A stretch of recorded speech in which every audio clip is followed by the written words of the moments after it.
লংকাৰ কাকিত প্ৰবঞ্চকৰ জালত সাধাৰণ ৰাইজ চৰকাৰী ঘৰ তথা সুবিধা দিয়াৰ নামত ৰাইজক শোষণ কৰাৰ অভিযোগ শৰৎ বৰা নামৰ এজন লোকৰ বিৰুদ্ধে ঘৰ আবণ্টনৰ নামত ৰাইজৰ পৰা ২,০০০ পৰা ৫,০০০ টকা সংগ্ৰহ কৰাৰ অভিযোগ শৰৎ বৰাৰ বিৰুদ্ধে তদুপৰি বৃহৎ পৰিমাণৰ ধনৰ বিনিময়ত সন্দেহজনক লোকক চৰকাৰী ভূমি বিক্ৰী কৰাৰো গুৰুতৰ অভিযোগ উত্থাপন হৈছে শৰৎ বৰাৰ বিৰুদ্ধে সমগ্ৰ বিষয় সন্দৰ্ভত কাকি আৰক্ষী থানাত এজাহাৰ দাখিল কৰিছে ভুক্তভোগী লোকসকলে ১ নং কাকি ৫ নং বেঙেনাটি গাঁৱৰ শ্ৰী শৰৎ বৰা তেখেতে ১ নং কাকি গাঁও পঞ্চায়তৰ কৰ্মকৰ্তাসকলক লগত লৈ আমাৰ গাঁৱত তেখেতসকলে সেই গাঁও পঞ্চায়তৰ লোকসকলক নি প্ৰৱেশ কৰি এই গাঁৱৰ দুখীয়া নিচলা লোকসকলৰ পৰা তেখেতসকলে কাৰোবাৰ ২,০০০ পৰা প্ৰায় ৫,০০০ মানকৈ টকা আদায় কৰিছে আৰু সেই পইচা আদায় কৰাত তেখেতসকলে আমাক ক'লে যে তহুতে গাঁৱত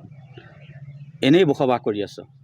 আমি গাঁৱৰ মানুহবিলাকে এই দুখীয়া পৰিয়ালসকলে আমি এনেকৈ জীয়াতু ভুগি আছোঁ শৰৎ বৰাই আমাৰ পৰা এনেকৈ পইচা লৈ গ'ল তহঁতে একো কৰিব নোৱাৰো তেতিয়া আমি আজি ৪ দিনমানৰ আগত সিদ্ধান্ত ল'লোঁ ঠিক আছে শৰৎ বৰাক আমি যিহেতুকে তেওঁ আপোনালোকৰ পৰা পইচা লৈছে আপোনালোকে আমাৰ লগত ওলাওক আমি আপোনাৰ খবৰ তাৰমানে যি জীয়াতু সেই জীয়াতুখিনি আমি নিবাৰণ কৰিবলৈ চেষ্টা কৰিম এই বুলি তেখেতসকলক আমি লগত লৈ পেলাই ১ নং কাকি গাঁও পঞ্চায়তৰ লোকসকলক আমি কিছু আগতে